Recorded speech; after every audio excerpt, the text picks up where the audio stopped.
د نن ورځې تازه مهم او لنډ خبرونه په سلامونو مو هرکلی کوم. درنو لیدونکو دغه ویډیو تر پایه وګورئ ترڅو تر دې مهاله له افغانستان او نړۍ څخه خبر شئ.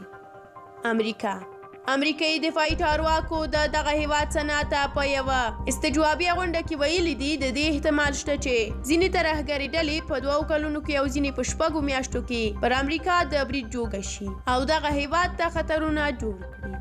حامد کرزی پخواني ولسمشر حامد کرزي د اروپایي ټولنې له هغه پریکړې هرکلی کړی دی چې له مخې به یې په افغانستان کې خپل استازولۍ بیرته فعالوي. ټاپي پروژه افغان چارواکي وایي د ټاپي پروژې د پیلېدو لپاره په تیارو بوخت دي. د افغانستان د کانونو او پترولیم وزارت سرپرست وزیر الحاج محمد عیسی اخوند په کابل کې د ترکمنستان له سفیر سره کتلي دي. په دې لیدنه کې د ټاپي پروژې پر پیل او څرنګوالي خبرې شوي دي. قطر او چین د قطر او چین د بهرنیو چارو وزیرانو له افغانستان سره پر بشر دوستانه مرستو ټینګار کړی دی. د راپورونو له مخې د چین د بهرنیو چارو وزیر وانګ له خپل قطري سیال سره په لیدنه کې د نورو مهمو مسایلو ترڅنګ پر افغانستان هم خبرې شوي دي.